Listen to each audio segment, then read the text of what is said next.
Oi, Oiê, você entrou tudo? pela Celere, né? Você sabe. Então eu tô saindo.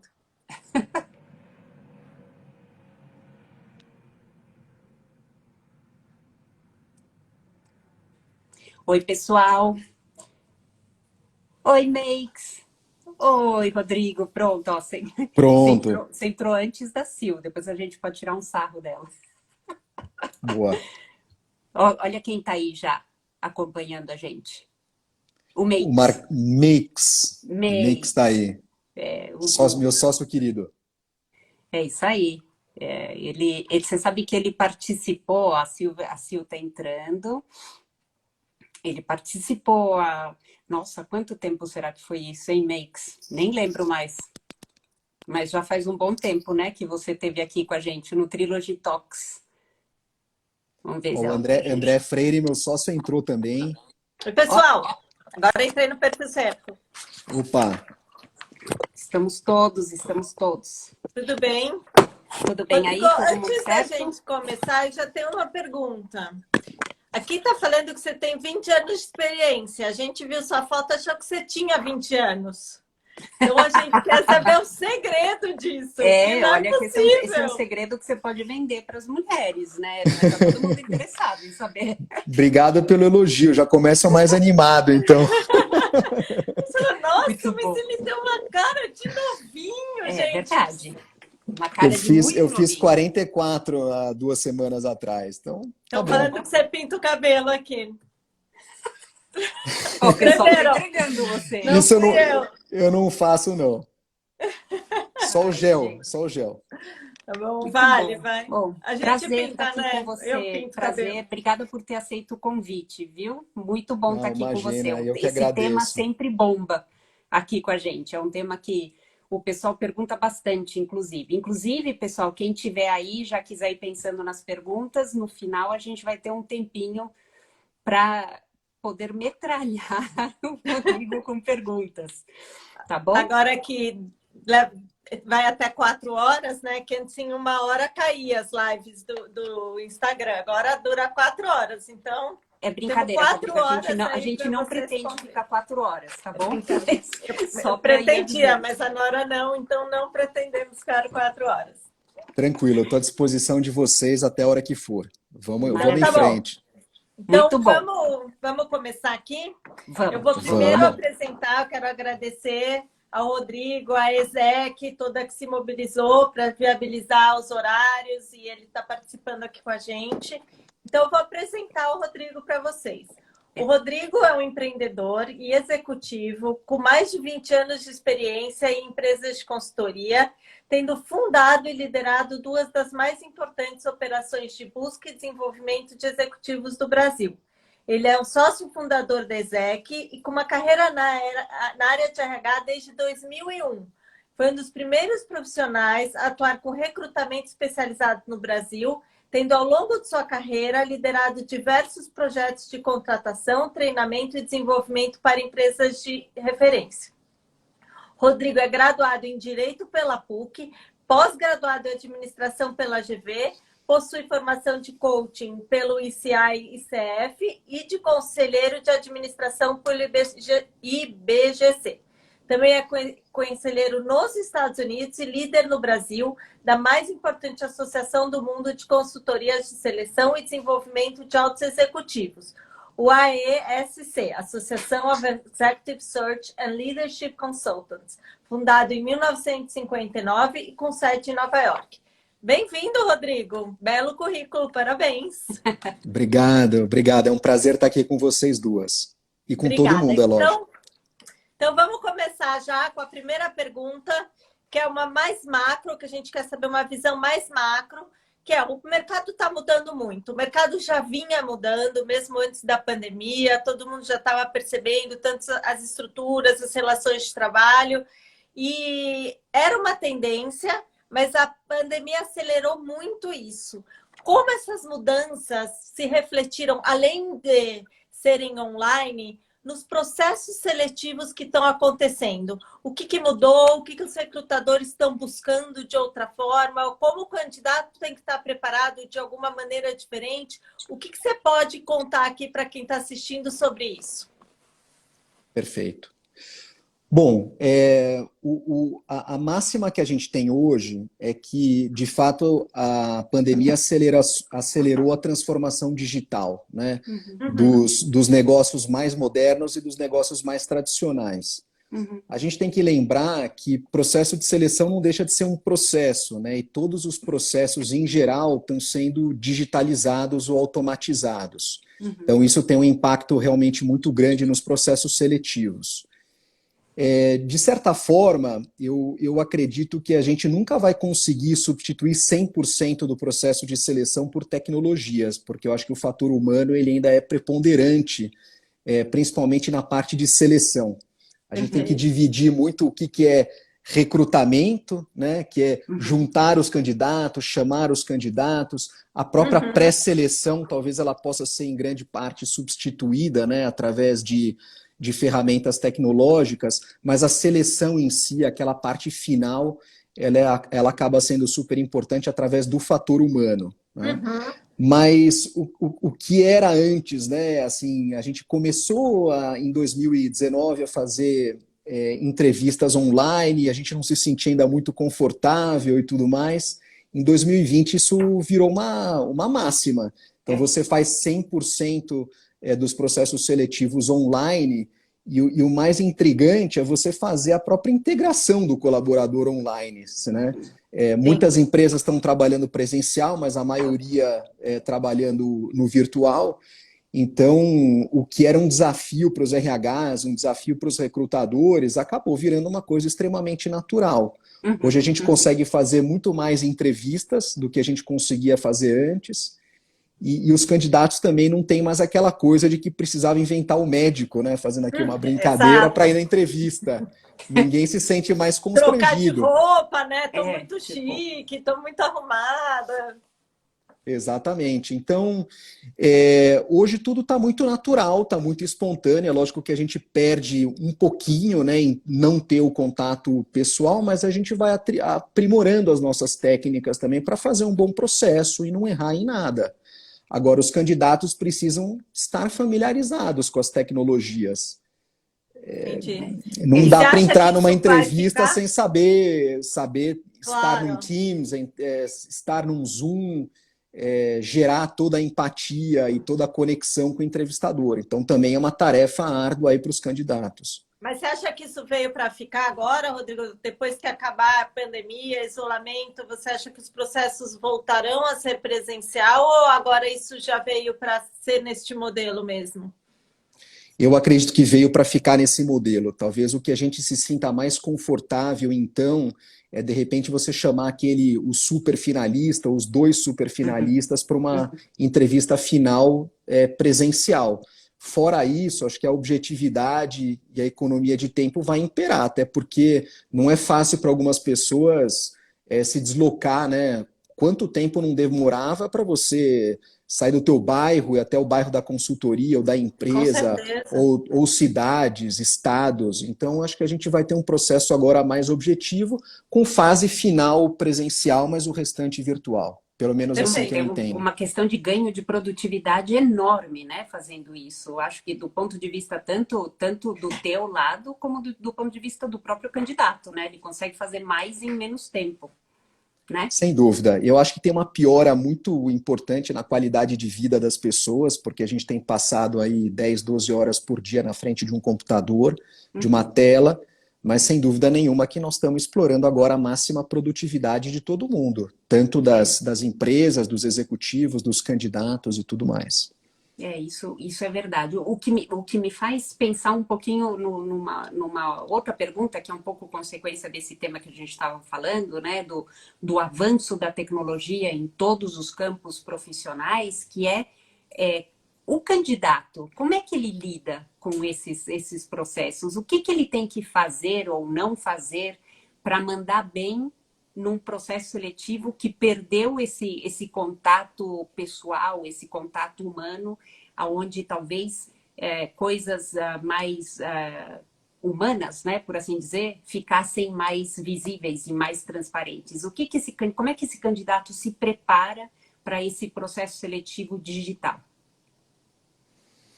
Eu sempre falei que a entrevista por si só já é um desafio para o candidato, que muitas vezes fica nervoso, né? Uhum. E você tem 1 hora ali, um pouco mais, um pouco menos, para você se provar e trazer toda a experiência, todas as suas competências, qualificações para ganhar uma posição. Do ponto de vista virtual, que é importante, né? A familiaridade com as tecnologias. Então, nunca deixar para a última hora para se familiarizar, para poder rodar a entrevista. Eu sei que está todo mundo assim num ambiente caseiro, com filhos, enfim, nem sempre nos melhores lugares, mas entrevista, de novo, você tem que ter uma boa performance na entrevista, além das suas qualificações. Então, estar num local adequado, tranquilo, onde você possa estar 100% concentrado. Um detalhe muito importante que eu tenho prestado atenção e os clientes têm comentado é o olhar para a câmera, porque muitas vezes as pessoas não estão organizadas o suficiente. A câmera está de um lado, a tela está do outro, né? Eu não sei se as pessoas estão usando o celular ou o computador, mas percebe que o contato visual ele é tão importante, ele transmite tantas coisas, né? Se a câmera está para baixo, você está falando e causa uma certa estranheza, né? Então, assim, a transparência e a comunicação, ela também se dá pela via visual. Então, outra coisa que eu falo, assim, tem que ser natural, né? A gente não tem que tentar ser natural. Na entrevista não adianta você inventar, tentar um caminho, o outro, assim, objetividade é uma coisa importante, transparência, naturalidade. Também não adianta, você nunca vai ser o que você não é, né? A gente tem que ser comprado pelo que a gente é, nas suas qualidades, nos seus pontos de desenvolvimento. Então, naturalidade, espontaneidade, né? Aquela mescla adequada entre objetividade e conteúdo. Você não pode ser nem muito objetivo a ponto de não ser, né, a ponto de ser visto como superficial. Você não pode trazer excesso de conteúdo também para não ser prolixo, não falar demais. Então, tem algumas medidas importantes que quanto mais você faz entrevista, mais você vai desenvolvendo também essa competência. Então, fazer um pouco de treino, na minha opinião, é extremamente importante, né?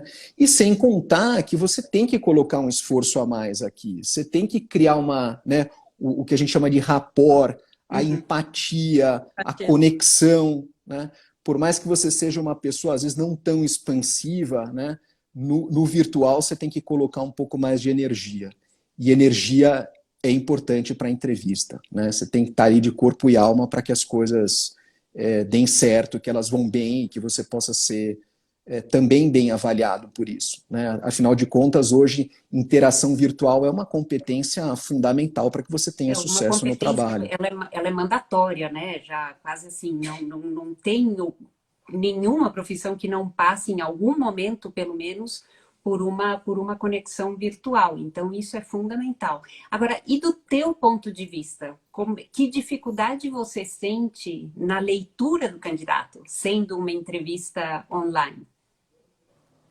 Eu confesso que eu não sinto mais nenhuma dificuldade. Opa, que bom! Bem. Você consegue já capturar tudo que você sentia no trato, na entrevista presencial, você já encontrou a forma de ler isso no ambiente digital?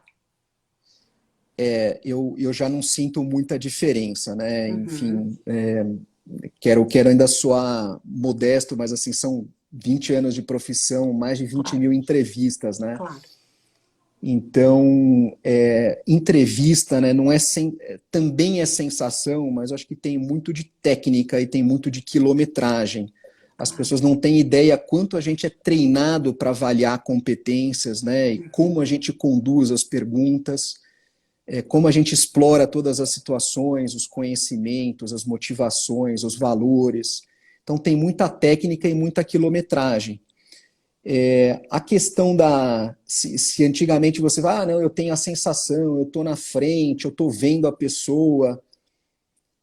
talvez por algum viés inconsciente, aparência, essas coisas não podem ser mais levadas em consideração. Então, eu quero saber o que que a pessoa tem de qualificações, de competências, de qualidades para o meu processo de seleção. Ou mesmo pontos de atenção, defeitos, pontos de desenvolvimento, todo mundo tem, né? Só que com técnica você resolve isso. Então, eu acho que é importante também, né, para quem entrevista, estar preparado para entrevistar, né? Porque senão você não está fazendo um bom, né? Você não está dando a melhor oportunidade para o candidato. Eu falo que o bom entrevistador ele tem que saber fazer pergunta. Se ele não souber fazer pergunta, ele não é um bom entrevistador, né? Você não vai conseguir tirar as respostas que você precisa, né? E aí o principal prejudicado é o candidato. Se você não perguntou direito, o candidato não respondeu direito, e aí ele é carta fora do baralho, né? Então é uma responsabilidade imensa, né? Com Exatamente. certeza. E até a gente fez uma live com o Marcos, seu sócio, né, que está aqui assistindo, e a gente falou muito sobre também o quanto é importante o candidato ter investido no seu autoconhecimento para ele mesmo saber se colocar para você, né? Especialmente agora quando a gente está falando sobre esse modelo de entrevista por competência, que a pessoa precisa saber o que a diferencia, o que ele é bom, quais são as dificuldades que ele tem, o que ele está fazendo para superar isso. Então, isso você falou assim, cabe muito ao candidato se preparar antes de uma entrevista, né? Muito diferente de, pelo menos eu lembro quando eu entrei no mercado de trabalho, você falava do seu currículo, né? O processo não seguia dessa forma como é hoje, que requer um autoconhecimento muito forte do candidato para entender se ele tem um fit com a empresa, se ele tem o que a empresa precisa. Então, depende muito do candidato, né? Também fazer esse esforço. Sim. Acho que, assim, conhecer profundamente a empresa, o setor. Hoje em dia a gente tem tanta informação disponível. Quem são os entrevistadores, o que eles fizeram, né? Exato. Entrar no LinkedIn de cada um, explorar Você matérias. Sabe que esse ponto do LinkedIn, as pessoas sempre ficam batem na mesma tecla, que é, mas não fica chato entrar no LinkedIn do entrevistador? Exato, verdade. Eu sempre falo, entra, por favor, entra e mostra o teu interesse, Exato. estuda, encontra forma, encontra um ponto de conexão. Fica chato você não entrar e não mostrar interesse, né? E às cegas entrevistar com alguém que você podia ter buscado uma informação antecipada e saber interesses em comum, né? Então, assim... Se eu conheço uma pessoa na rua e ele me fala o nome, ou conheço num restaurante, num hotel, a primeira coisa que eu faço é ir no LinkedIn, para saber quem é. É vício de recrutador. E da Nora. A Nora devia ser o meu recrutadora também. Faço tudo eu entro no de todo mundo para saber quem é, o que faz, né? Meu trabalho. Alguém fala, mas você ainda não entrou no LinkedIn? Falei, calma. Mas falando em LinkedIn, eu fiz a minha lição de casa, né? A gente ia fazer essa live com você. Eu entrei no seu LinkedIn e há pouco tempo você mencionou um assunto que a gente tem muito interesse, a gente fala bastante, que é a síndrome do impostor, né? Especialmente com mulheres. Eu já passei por isso, né? A hora em que você acha que você não agrega nada, que você está enganando todo mundo, que as coisas que acontecem com você é alguma sorte ou alguma coisa que as pessoas não estão percebendo, que você não é capaz daquilo. E a gente vê que isso, as mulheres sofrem muito disso, além de vários viés inconscientes da mulher, que ela não foi criada para isso, e vários outros. Mas isso está mudando, né? A gente está vendo várias empresas hoje fazendo questão de ter mulheres no board e assim por diante. O que você está vendo, né, através dos seus clientes, dessas mudanças com relação ao público feminino? Legal. A diferença de 20 anos para cá, que é o tempo que eu tenho de profissão, ela é brutal, ela é super importante, né? Agora, ainda vai levar muitos anos para que a gente possa fazer essa correção de rota de uma forma consistente e igual diante das empresas, dos diferentes setores e tudo mais. O que é importante é que hoje existe uma consciência muito grande por parte das empresas em geral, de que diversidade faz a diferença, de que diversidade tem que ser um item a ser trabalhado. A gente começou alguns anos atrás com a diversidade de gênero, então realmente faltavam e faltam mulheres no topo das organizações. Podemos falar de gerência para cima, gerência, diretoria, presidência, conselho. Essa rota vem sendo corrigida aos poucos, mas ainda vai levar muito tempo, porque ainda existe uma questão cultural, uma questão da sociedade em discutir o assunto e corrigir definitivamente. E eu sempre digo o seguinte, que essa é uma discussão que não pode envolver só a mulher, tem que envolver a sociedade como um todo. Perfeito, perfeito. Todos os gêneros, né? Porque isso diz respeito ao papel da mulher, o papel do homem, o papel de todos os gêneros dentro da sociedade. Em casa, né? Claro. Se a tarefa de cuidar dos filhos, né, levar na escola ou no médico é só da mulher, como é que a gente vai fazer, né? A mulher tem que se desdobrar em muito mais papéis do que o próprio homem. Com certeza. Então, não é só isso, né? Tem uma série de elementos que precisam ser trabalhados. Mas a gente tem conseguido hoje mais de 40% aqui de contratações femininas nos nossos processos. Antigamente era 20%, a gente vem fazendo um trabalho muito forte de correção e a gente espera que seja cada vez melhor. Em alguns setores essa rota já foi corrigida, né? Se você for para consumo, para farma, são ambientes onde a gente sempre teve mais mulheres. Tem outros ambientes um pouco mais masculinos, né? Principalmente aqueles mais hard, voltados para engenharia, né? Mineração, siderurgia, nos campos da engenharia em geral. O que a gente precisa é dar mais oportunidade para as mulheres que têm condições iguais em relação aos homens de ocupar essas posições. É só uma questão de tempo e de trabalho.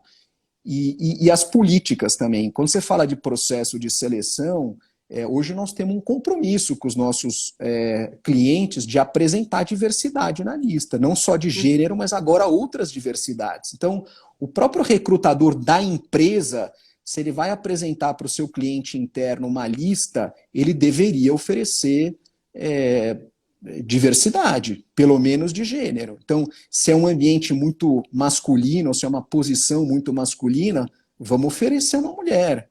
E existe o contrário também. Existem áreas que são dominadas por mulheres. Sim. Eu acho que é nossa obrigação também apresentar um homem. Entre outras diversidades.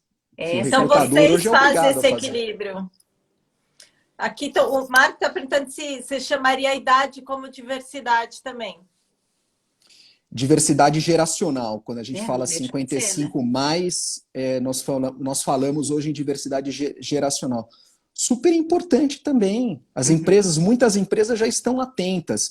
E não necessariamente para contratar um 55 mais, um geracional, para uma cadeira de diretoria, porque parece que uma pessoa de 55 só pode ocupar uma gerência, diretoria, presidência. Não, você pode contratar para uma cadeira especialista também. Enquanto a gente não quer voltar a trabalhar, ou que não quer dar continuidade, né, na sua profissão, não necessariamente mais liderando pessoas. Então, deveríamos ter espaço para todas essas pessoas. Mas você falou uma coisa de ser um esforço cultural, né? Um esforço da sociedade também, né? Porque eu também, uma das coisas que vejo é que o próprio profissional 50 mais, às vezes ele mesmo se limita, né? Então, ele mesmo não vai atrás de um processo achando que não existe a chance, que não existe a oportunidade. Então, eu acho que a gente trazer e discutir esses temas cada vez mais para mostrar abertura, então, do ponto de vista da empresa, mas também do ponto de vista dos profissionais, eles acreditarem que ainda tem muito para contribuir, no caso aqui a gente está falando da diversidade geracional, mas que também o movimento tem que ser de todas as partes, assim como a gente, como pais, tem que ensinar as meninas e promover um ambiente que a menina cresça num ambiente acreditando que ela é igual, né? Ela tem as mesmas oportunidades. A mesma coisa acontece com outros campos. Acho que esses teus pontos são super válidos. Tem algumas pessoas aqui que comentaram assim, deveria, mas não é a realidade, etc. e tal. Eu concordo, a realidade ainda precisa ser trabalhada, precisa ser melhorada. Agora, busquem empresas, pesquisem por empresas, conheçam empresas que estão fazendo um trabalho sério em termos de diversidade, porque existe. A gente não pode generalizar, né? Não quero nem para mais, não pode ser para menos também. Não, e assim, a gente nessa faixa etária, né? Porque eu fiquei chocada quando eu me dei conta uma vez com alguém falando eu não sei se era um curso ou um treinamento, falando, você que tem 40 a mais, você ainda pode estar no mercado. Eu falei, meu Nossa, Deus, eu tenho 47, 40 nem a estou mais. pensando em não Uau. estar no mercado, né? Então, aquilo me chocou o quanto porque hoje a gente vive muito mais, né? E por vários motivos, a gente tem que trabalhar por mais tempo até para poder se sustentar bem até o final da vida, né? Então, com certeza, isso tem que mudar, vai ter que mudar. E quando a gente fala tanto de soft skills, nessa idade, eu acho que a gente está bem mais maduro com relação a isso, né? O jovem ele pode ter outros skills, mas tem muita coisa que só a maturidade traz. Então, é importante as empresas realmente, tem muitas que hoje reconhecem isso, né? Sem dúvida, tá mais do que comprovado que diversidade gera melhores resultados nas empresas e está melhorando, né? Se você pegar, de novo, todas essas correções vão levar muito tempo e levam muito tempo, mas eu me lembro muito bem quando meu pai completou 50 anos, meu pai era executivo e meio que a carreira executiva dele acabou. E ele era um cara muito qualificado e tudo mais. Foi muito mais difícil dali para frente. 50 anos era fim de carreira há 20 anos atrás. Hoje não é mais. Hoje não é mais. Então, né? não De é novo, eu mais. não quero exagerar, não quero generalizar, mas ainda né, tem melhores oportunidades hoje para 50 a mais do que tinha antigamente. E tem também uma busca, você sabe, para mim, uma coisa que é muito importante. Hoje a gente fala tanto de propósito, né? Então, existe também a busca e a intenção de querer continuar trabalhando por uma questão de realização pessoal, né? O trabalho, eu acho que tem uma mudança muito grande acontecendo no significado do trabalho. O trabalho não é mais apenas um modo de sobreviver, né? De você ter dinheiro no banco. Não é mais isso, né? Eu acho que o trabalho é fonte de realização e isso não tem idade. Né? Então, se você encontrar a forma de continuar produzindo e a forma de continuar agregando valor, eu acho isso fundamental e isso, para mim, muda todas as regras do jogo, né? Nessa questão da idade. Graças a Deus, né? Graças a Deus. Eu vou colocar só mais um ponto. Fica à vontade. Não quero me estender muito, mas assim, tem uma questão cultural do brasileiro, também para ser um pouco provocativo, tem uma questão cultural do brasileiro de não se preparar para o pós-carreira, né? Para aposentadoria, diferentemente do americano, do europeu. Eu não quero comparar, do asiático, eu não quero comparar cultural, economia. Né? O Brasil não tem as mesmas oportunidades, a mesma segurança que se tem em países mais desenvolvidos. Mas o brasileiro não tem culturalmente esse plano para parar ou para fazer outra atividade depois que as oportunidades, digamos, no mercado de trabalho se reduzam. Né? Então, isso é uma coisa que tem que ser mais pensada por nós. Né? O que eu vou fazer quando eu chegar aos 60, aos 55, aos 65, né? Considerando que as oportunidades vão sendo reduzidas no mercado de trabalho. E agora a minha vida é muito mais, né? Minha perspectiva de vida é muito mais longa do que era antes. A gente está até combinando situações que a gente conversou, porque semana passada a gente falou sobre investimento, poupança, e o brasileiro também não tem essa cultura, né? Do poupar antes de gastar para se garantir para o futuro. E também, como você está falando, não ter essa cultura de se preparar com os skills necessários para depois também fazer essa transição para alguma outra carreira, né? Então, é algo que as pessoas têm que levar em consideração. Sim, é isso aí. Muito bacana. Agora, a gente tocou um pouquinho no tema das novas competências, né, que a gente tá vendo por aí, né? Então, a gente tem ouvido falar, durante toda a pandemia, a gente ouviu falar muito sobre a importância dos soft skills, né? Com essas competências socioemocionais, as competências mais comportamentais, a importância de mostrar essas competências, de saber dar exemplo dessas competências. Você vê realmente uma movimentação nas empresas buscando nos candidatos a evidência dessas competências? Você realmente vê uma mudança de como era antes e de como as empresas estão definindo o perfil de contratação hoje em dia? Sim, sim.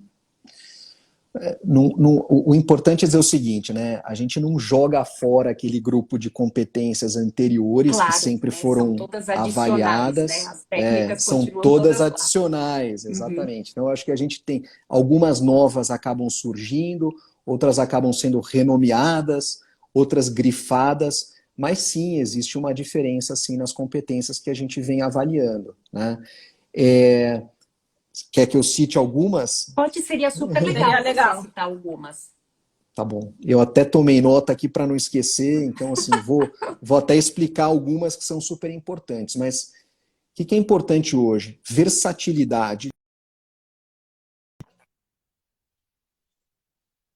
Muda, né? A cada 6 meses.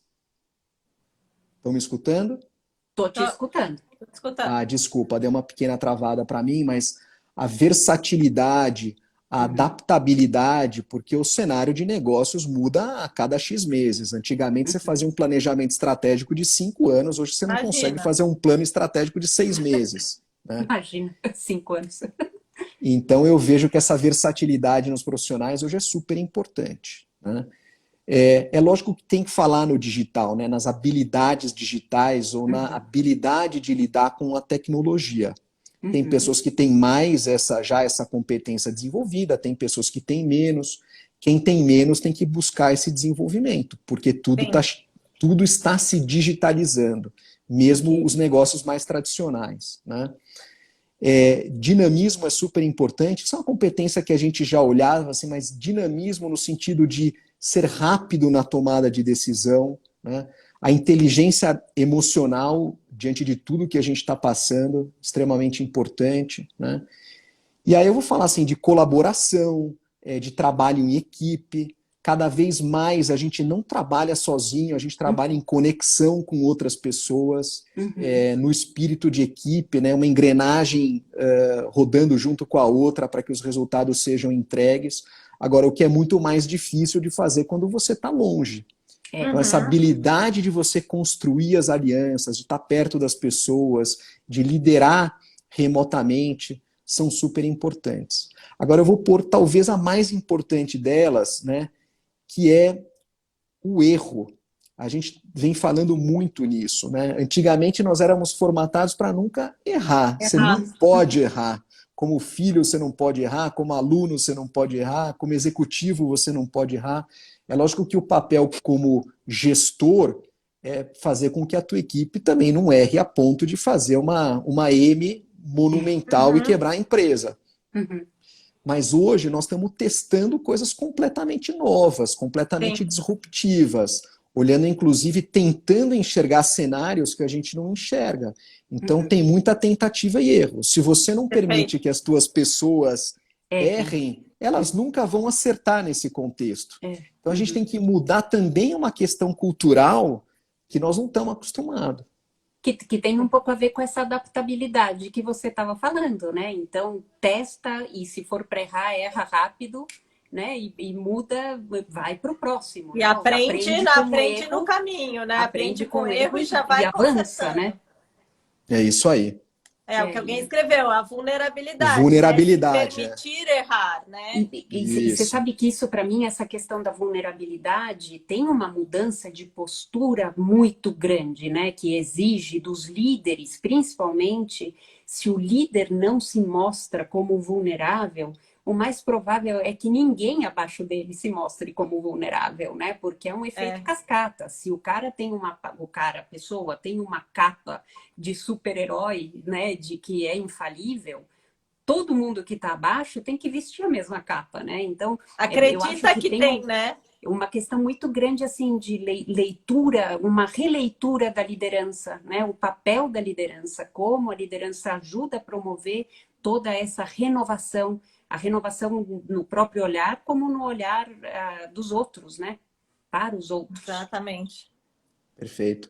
A gente fica com aquela imagem de que o CEO é o cara perfeito, É que nunca que o erra. diretor nunca erra. Uhum. E que Eu, sabe eu, tudo, né? Que ele não precisa do meu conhecimento porque ele sabe muito mais que eu. E não é isso, né? As pessoas se complementam.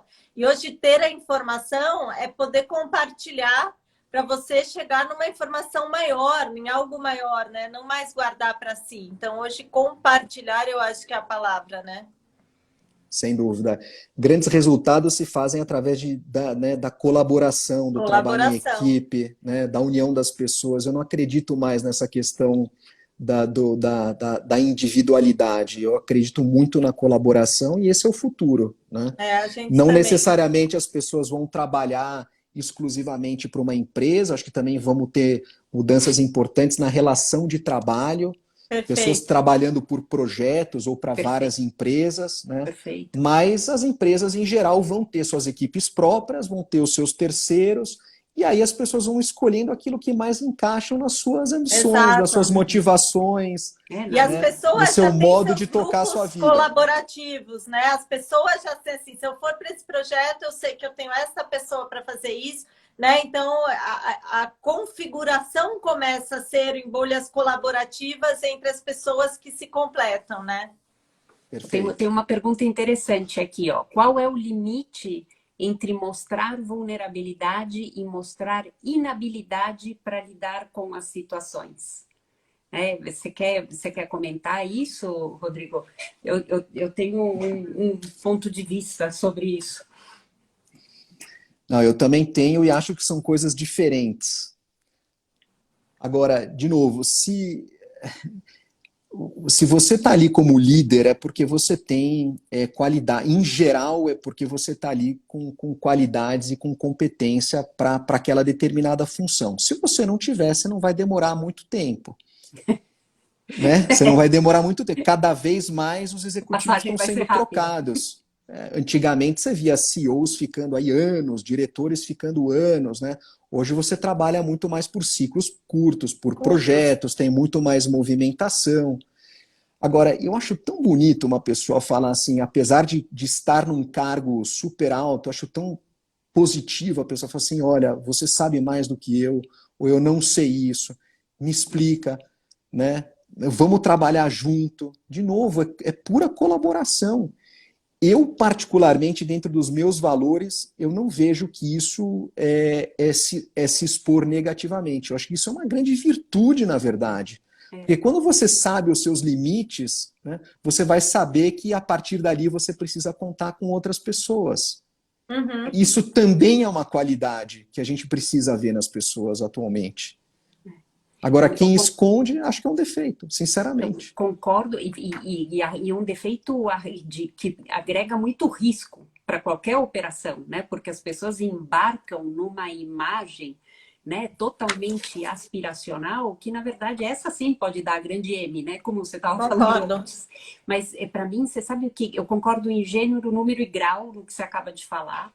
Eu acho que passa muito por consciência de quem você é e o que você pode agregar de valor e por humildade.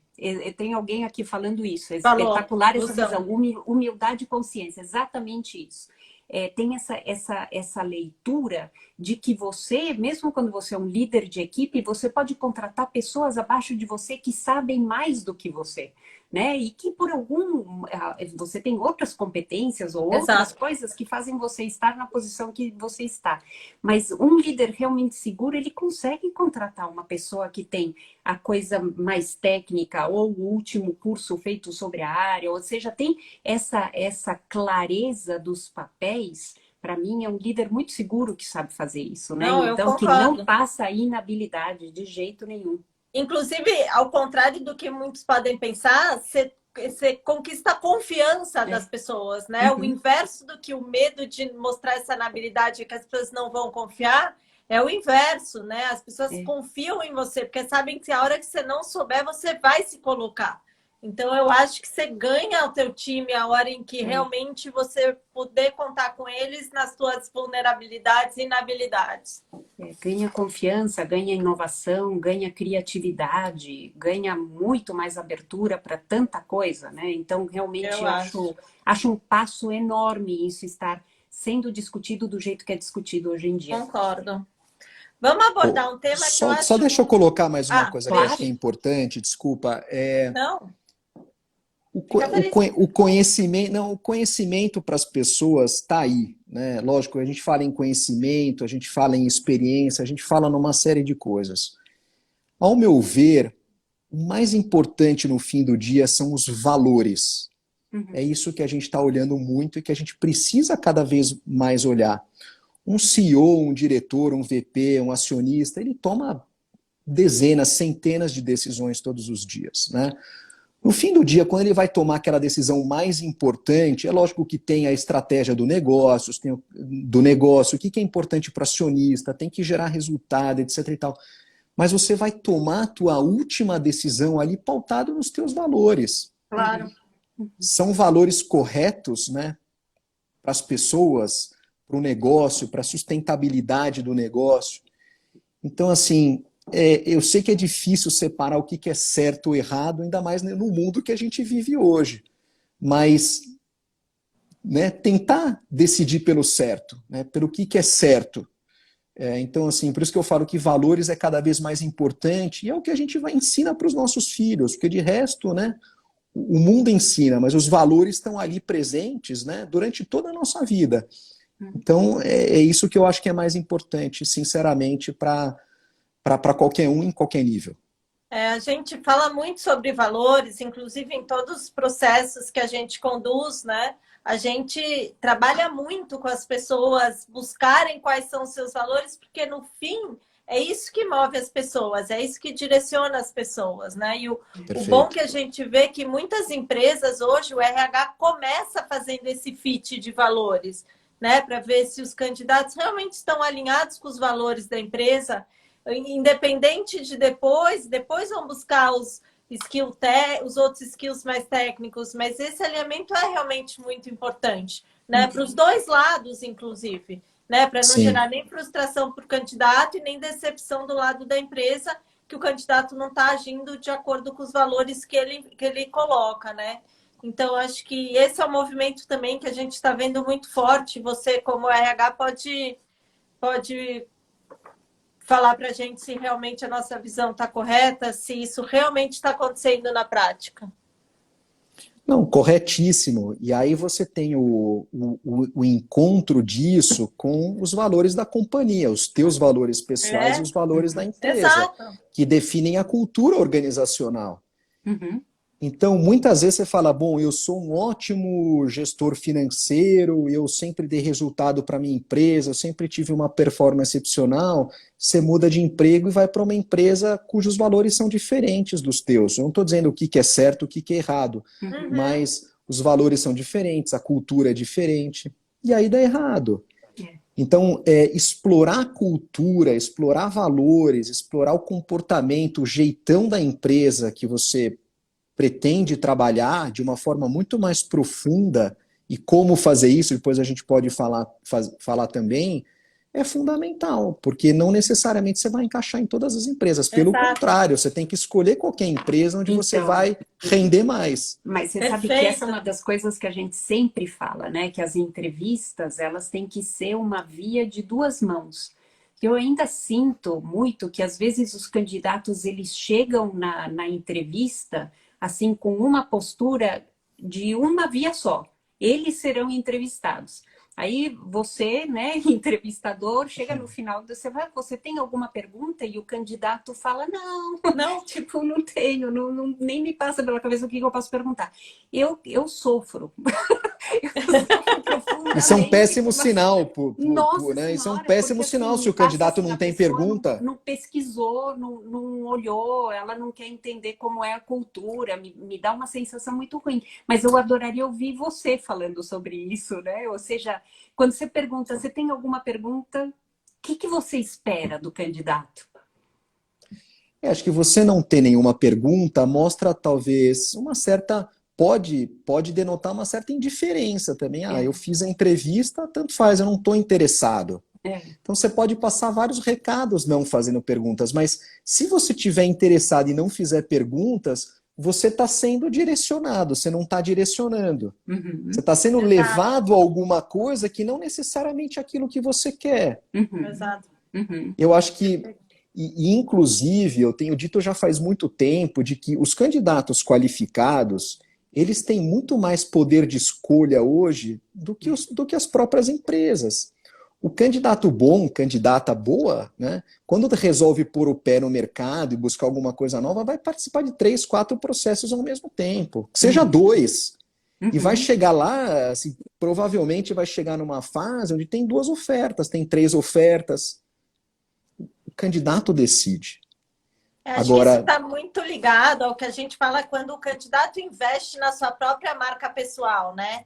Ele não fica dependendo do crachá da empresa, do sobrenome da empresa para ele se projetar. Então, isso passa a ser para a empresa, tê-lo na empresa é um ativo.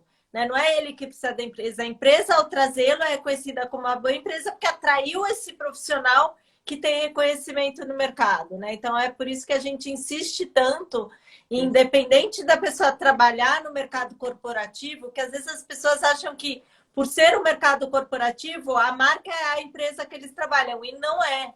É exatamente para poder criar esse tipo, ter uma empregabilidade alta, né? Então, Exato. ele é reconhecido como um bom profissional e para onde ele for, a empresa ganha. Né? Não só ele ganha por estar na empresa. Então, essa é uma mudança que a gente insiste nas pessoas, que a dinâmica do mercado mudou e que elas precisam trabalhar na marca delas, independente onde elas trabalham. se você... Desculpa, pode falar. Não, pode falar, depois eu falo. Pode falar. Não, se você tem um profissional na tua equipe que ele é abordado pelo mercado, né, e que ele é competitivo no mercado, bom para você, você tem o melhor recurso. Claro. Exato. Cabe a você fazer a retenção da pessoa. Exatamente esse era o Agora, meu ponto. se ele não é qualificado e se o mercado não quer, você não tem o melhor recurso. Então, eu sempre falo, as pessoas têm que ter a rédea da carreira, de fato. Tem que ter a rédea e ter as ferramentas para mostrar as conquistas, mostrar os resultados. E, por outro lado, a gente está tocando, de alguma maneira, no ponto da marca empregadora. Né? A marca empregadora, que é a marca da empresa, também tem que estar preparada para conquistar esse candidato bom, né? Para conquistar, ser realmente a marca que é escolhida num processo onde o bom candidato tem mais de uma oportunidade, tem mais de uma alternativa em mãos. Vai chamar atenção aquela empresa que realmente tiver uma marca empregadora mais forte. Então, dos dois lados a gente está falando de marca, né? Ainda a gente fala muito de marca empregadora, que acho que como tendências, eu não diria talvez nem tendências já nos Estados Unidos e na Europa, e no Brasil talvez ainda seja uma tendência que está ganhando corpo, está ganhando velocidade, mas a gente ainda está um pouquinho atrás, né, nessa história da marca empregadora.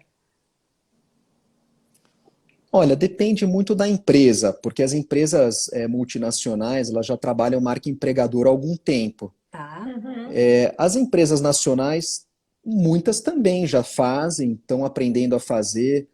É porque, de fato, assim, você disputa um mercado de pessoas qualificadas. De talentos, então, né? De talentos, exatamente. Então, marca empregadora é uma forma de você atrair. Agora, uma coisa que eu fiquei pensando também nesse aspecto, né, que eu sempre pensei, que tem algumas empresas, a depender do setor, se você falar de bens de consumo, você falou em tecnologia, elas têm mais facilidade de trabalhar uma marca empregadora, né? Porque o produto ou o serviço está ali na frente do consumidor. Mais difícil trabalhar a marca empregadora quando você está no B2B. Quando você está num setor que você está alguns passos para trás na cadeia, aí é muito mais difícil. E aí pode causar essa impressão de que a empresa não está trabalhando tão bem a marca empregadora. Mas daí essas daí também tem que correr atrás do prejuízo e tem que fazer o seu trabalho. Né? Perfeito. Eu vou mudar um pouco de assunto, que é um assunto que muita gente pergunta para a gente e a gente é muito insistente, que é a importância do LinkedIn no processo de recolocação ou no processo de manter empregabilidade. Né? A gente entende muito a importância de manter o networking, não achar que só a hora que você precisa você vai criar um networking, porque o networking não é apenas ter milhares de nomes ali como amigo no seu LinkedIn, e sim você está sempre interagindo e gerando conteúdo. E a gente sabe também que as empresas recrutam muito pelo LinkedIn, né? Porque elas já têm tudo que elas estão buscando, muitas empresas elas já têm acesso à informação dos candidatos, à opinião deles, como eles se portam. Então, o que você tem para contar para a gente sobre como hoje o mercado de RH lida com o LinkedIn? O que os candidatos podem fazer para se utilizar a ferramenta da melhor forma? Bom, primeiro tem que deixar claro que o recrutador ele passa o dia inteiro no LinkedIn, né? O da consultoria e o do RH interno. A gente passa o dia no LinkedIn. Então, não estar no LinkedIn, não ter o LinkedIn atualizado com todas as informações, é uma pena, é uma judiação, né? Agora, o LinkedIn é duas coisas, né? Primeiro, ele é o tradicional currículo que a gente sempre teve, né? Então, o que eu sinto muita falta nos currículos, né? As pessoas se atêm muito à parte de responsabilidades e acabam não deixando muito claro quais são suas contribuições, os seus projetos, os seus resultados. É lógico que ninguém quer uma quantidade exagerada de informações, mas eu quero saber, naquela determinada cadeira, naquele determinado ciclo, o que você entregou de mais relevante. Se isso já está no LinkedIn, puta, maravilhoso, perfeito. Perfeito. Né? Número 2, é uma ferramenta poderosa de networking, mas também não adianta colecionar figurinha, né? O que eu brinco assim, compro o álbum, põe figurinha, não é assim. Né? Não adianta ficar dando conectar para 300 mil pessoas se as pessoas não te conhecem. É uma oportunidade positiva, né? Quer dizer, que pode ser positiva à disposição? Pode. Para colocar artigo, matéria, compartilhar opiniões, etc. e tal. Né?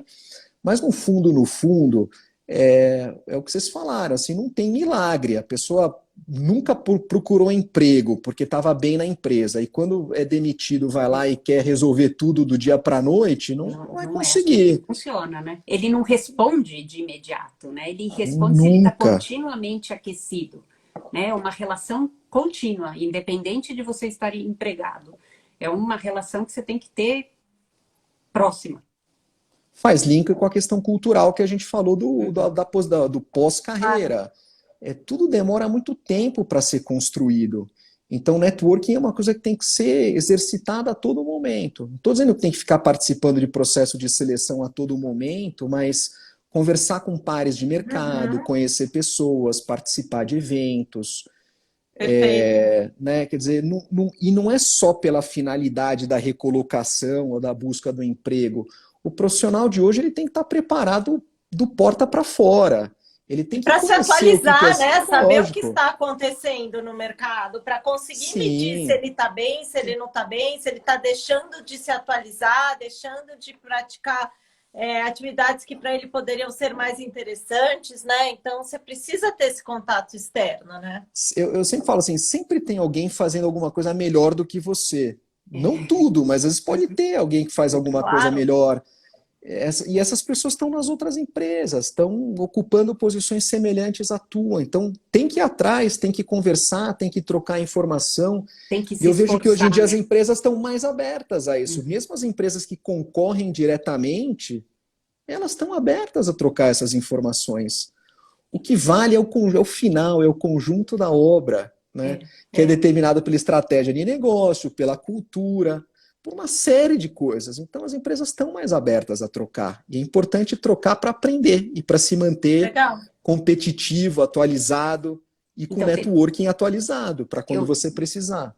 Teve uma pergunta que passou aqui um tempinho atrás. Desculpa quem fez, porque eu não vou lembrar quem era, mas era uma pergunta relacionada a se existem realmente pessoas profissionais com 2 a 3 propostas na mão num país onde a gente está falando de 14 milhões de desempregados.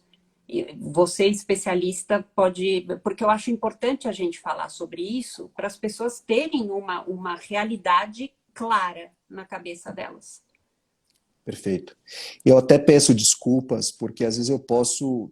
Né, às vezes eu estou viciado, né? Quer dizer, a gente trabalha para empresas que exigem assim, né? Quando a gente é contratado como consultoria, a gente é exigido assim do melhor, do melhor, do melhor. Então, às vezes eu posso trazer um pouco desse vício e eu admito, né? tem pessoas que chegam a ter uma, duas, três ofertas ao mesmo tempo, ou em tempos parecidos, e vai escolher. Muitas vezes a gente se frustra aqui de trabalhar meses e o candidato recebeu uma outra oferta e optou pela outra oferta que não está com a gente. Agora, é uma tristeza o que existe no Brasil mesmo, de ter a quantidade de desempregados que tem, a baixa qualificação que as nossas pessoas têm no geral, e a falta de oportunidades, falta de educação, falta de oportunidades. E é muito louco, porque nós estamos passando por um momento em que, surpreendentemente, as empresas estão dando resultados melhores do que o esperado, né? Mas elas não consomem essa mão de obra, né, essa mão de obra mais operacional, mais operativa, e essas pessoas que estão desempregadas. Então, a gente precisa hoje de uma certa evolução em setores da economia, como, por exemplo, infraestrutura, construção, onde você consome muita mão de obra. E aí você tira essas pessoas do desemprego, da miséria. Nós estamos assistindo uma situação hoje super triste. Agora, infelizmente, se a economia não melhorar e esses setores não forem... né, infraestrutura voltou, né, tem uma perspectiva para infraestrutura, e isso daqui pode mudar o placar. Mas ainda está acontecendo, ainda não é uma grande realidade a ponto de mudar essa situação triste que a gente tem hoje. E para mim, do ponto de vista do profissional, o que o profissional pode fazer é se manter atualizado, manter o nível de instrução, realmente buscar o que é a instrução de ponta, entender o impacto da tecnologia na sua área de atuação, para entender o que ele tem que aprender de novo, como é que ele se mantém empregável, né? Eu acho que vem bem ao ponto da empregabilidade. O que é empregabilidade, como é que você usa a empregabilidade a teu favor, né? E isso é constante, né, Rodrigo? É um grande desafio da transição digital agora, né? Porque muitas pessoas, como o Rodrigo mencionou, que não tem muitas oportunidades, não tem tanto acesso à educação, vai virar um desafio maior ainda, né? Então, acho que o Brasil ele tem esse grande desafio de investir na educação para poder trazer essas pessoas para o mercado de trabalho, que vai ter uma cara diferente, uma cara mais tecnológica. Então, é realmente um desafio doído que a gente tem pela frente, né? Posso dar um exemplo, né? Claro, existem, é lógico que não tem, infelizmente, diante das dificuldades econômicas que a gente tem hoje, a gente precisaria de muitas e muitas e muitas soluções. Mas hoje o mercado carece de programador. Programador, verdade. Você não precisa... Eu estou dando um único exemplo, né? Um exemplo, mas assim, você não precisa de curso universitário para ser um programador. Você pode fazer cursos aí de 3, 6 meses, 12 meses, né? Muitas vezes tem cursos que você já termina empregado. Então, assim, existem oportunidades. Acho que as pessoas precisam realmente refletir assim, o que eu ofereço hoje, né? O que eu posso oferecer no amanhã, o que eu tenho que me desenvolver, o que eu preciso aprender, porque existem oportunidades. Né? Eu sei que tem um lado né, negro da coisa, né? Que tem as suas dificuldades, mas tem. Com certeza. Deixa eu fazer uma pergunta que está lá atrás, eu vou até juntar duas perguntas, né? O profissional colocou que ele saiu do mercado de trabalho, ele está trabalhando por conta própria e agora, depois de 6 anos, ele quer voltar. Né? Se isso é uma dificuldade, o que ele tem que fazer, assim como pessoas que a gente fala hoje pelo propósito, muita gente está mudando de carreira e às vezes é muito difícil você se recolocar em outra carreira porque você não tem muito principalmente os skills técnicos, né? Ou mudar de mercado, tem gente que quer trabalhar em outro mercado. Então, como você vê a resistência hoje para trazer pessoas que ainda têm que desenvolver alguns skills? Olha, vamos lá, né? Quando a gente está nesses momentos de crise, as empresas elas acabam sendo mais, vamos dizer, conservadoras na escolha das pessoas. Então, mais do que nunca, as empresas estão adquirindo, né? As pessoas que eu brinco que a gente usa o termo de plug and play, né? Quer dizer, já entra jogando, tá pronto e etc, né? Hoje a gente não tem as empresas, inclusive com relação à própria transformação digital, as empresas que são menos digitais, é lógico que elas estão preocupadas em desenvolver essas habilidades, essas competências e tudo mais, mas ela precisa de resultado muito imediato, muito curto prazo. Então ela compra o conhecimento, ou contratando os profissionais diretamente, ou no caso de grandes empresas, a gente está vendo muitas aquisições nesse sentido. Eu sou uma empresa analógica, preciso comprar uma empresa digital para trazer de uma forma mais importante esses conhecimentos. Essas mudanças de cadeira, essas mudanças setoriais, elas não são mudanças muito fáceis. Elas são mais fáceis de fazer, né, à medida que você está empregado.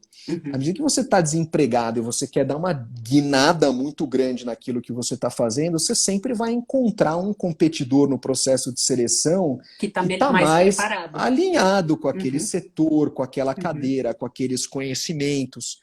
Então não é uma tarefa fácil. Eu penso o seguinte, você tem que estar num momento certo, né? Por isso que tudo tem que ser muito planejado. Você tem que estar no momento certo e construir aquele cenário.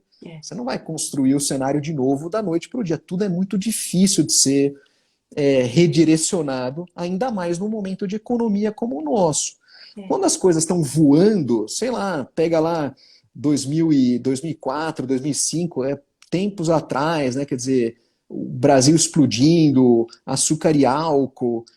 Putz, as empresas não estavam preocupadas, né, com esses detalhes. Eu quero mão de obra, eu preciso de gente. Então, você tinha mais, vamos dizer assim, demanda. Mais demanda, mais oportunidades, mas acho que o termo certo é flexibilidade. Putz, hoje as empresas estão mais rigorosas e mais conservadoras nas escolhas desses perfis. Agora, alguém falou aí, mas o desempregado... Então, não buscamos só pessoas empregadas, tem pessoas também, muitas pessoas desempregadas que a gente usa.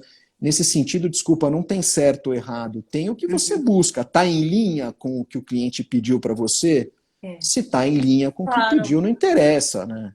Agora, eu acho que aí do ponto de vista do candidato tem as tais das habilidades transferíveis, né? Se você quer fazer uma transição, o que você consegue dar, né, para essa tua nova área, para já entrar jogando, né? Começar do zero também requer você voltar várias casinhas para trás, né? Numa estrutura, né? Então, se isso é entrar em outra área, sem o preparo, normalmente é isso que vai acontecer. Perfeito. É isso aí. Então, eu acho que tem eu acho que tem, assim, uma conscientização, para mim, fica muito a questão da conscientização do candidato. O candidato precisa estar muito conectado com o que está acontecendo no mercado, o que está acontecendo com a sua área de atuação e entender, ter uma visão muito clara sobre ele em relação a esse mercado e a essas mudanças todas, né? Para correr atrás. Eu acho que é um momento onde todo mundo está correndo atrás. Não existe você chegar num cargo, né, e você parar de aprender. Vai continuar aprendendo, vai continuar estudando o resto da vida, né? Porque tudo no teu entorno vai mudar. Então, isso é muito importante. Essa postura, eu acho que é uma postura que a gente fala tanto sobre isso, né? Como você vai estar sempre em movimento. Você tem que estar sempre avançando, buscando informação, buscando conhecimento, se capacitando, para você ter a tal empregabilidade, né? Acho que empregabilidade é a palavra. É a palavra. Né? Empregabilidade, né? Para fora e para dentro também. Claro, porque você tem que compreender o que a tua empresa quer. Para onde ela está indo, o que ela está demandando, onde é que você precisa se aperfeiçoar. Senão, e ser protagonista, um né, Rodrigo? Não é esperar que a empresa vai te mostrar isso também e vai falar o que você tem que aprender, né? Hoje as empresas buscam um profissional muito mais protagonista que vai buscar sozinho o seu desenvolvimento, né? Exatamente. A gente fala em desafiar o status quo, né? Quer dizer, em desafiar o que está ali, fazer diferente, fazer novo, fazer melhor. Acho que o Marcos está fazendo vários bons comentários aí, ele colocou atitude, né? É a atitude que a gente quer, porque o resto a gente corre atrás. É bem Exato. isso. Palavra, essa é outra palavra boa, né, para esse momento, é atitude. Atitude, empregabilidade, autoconhecimento. Você ter clareza do que você tem para aportar, para você justamente ver o que falta, né? Então, é muito importante você ter consciência de que cartas você está trazendo para o jogo. E ver se Exato. aquelas são as cartas que o jogo precisa ou não. Se É, não e forem, você como tem o que jogo correr está atrás. sendo jogado, né? Para você Exato. saber exatamente. Gente, passamos de 1 hora já. Já são 8h05. Tem mais alguma pergunta, gente? Pergunta, alguém quer perguntar mais alguma coisa? Muito legal o papo, Rodrigo. Assim, eu poderia continuar às 4 horas, Eu para falar a também. verdade, porque, na verdade, esse é um tema que a gente adora e tem tanta pergunta, tanta discussão sobre como se portar, o que fazer, como se preparar para um momento que... Você falou tudo, as pessoas realmente, num processo seletivo, elas chegam nervosas, né? São poucos os que realmente chegam numa entrevista e estão tranquilões e mandam muito bem estando tranquilos, né? Então, as pessoas normalmente precisam dessa orientação e aprender a lidar com entrevista. Tá? Gente, olha lá, o Rodrigo não é um bicho-papão, né? Então, você chega numa entrevista com o Rodrigo, precisa se conhecer. Eu acho que para mim é sempre se olhar, entender quais foram os seus resultados, suas conquistas, saber contar a sua história, saber contar passagens que não são perfeitas, né? Saber contar por que foi demitido, se foi demitido, o que você fez para lidar com esse momento, essa fase da vida. Mas para mim é um tema assim. E se errou, o que você aprendeu, né? Porque Exato. todo mundo sabe que as Perfeito. pessoas erram, mas o que você aprendeu com isso? O que você faria diferente? O que você vai fazer diferente? O que você investiu para melhorar e não errar de novo? Acho que isso que as empresas estão buscando, né? Pessoas verdadeiras. Bom, a gente Isso agradece. mesmo. Essa live vai ficar gravada no perfil da Trilogia. Então, se vocês souberem pessoas que podem se interessar, é só indicar a live. E se quiserem mandar temas para a gente de próximas lives, a gente vai trazer profissionais tão bom quanto o Rodrigo. A gente vai tentar para ajudar vocês e prover conteúdo bem bacana para a gente ter mais momentos assim. Rodrigo, muito obrigado.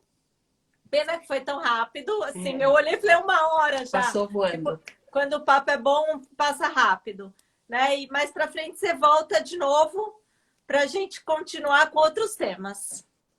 Estou sempre à disposição. Nora Silva, obrigado pela oportunidade. E, enfim, estamos à disposição para o que vocês precisarem. E sucesso para vocês e para todo mundo que esteve aqui conosco. Muito bom, muito gente. Obrigada, gente. viu? Obrigada. Tchau, boa noite Obrigado. a todos. Tchau. Tchau, Makes. Makes, tchau. Tchau.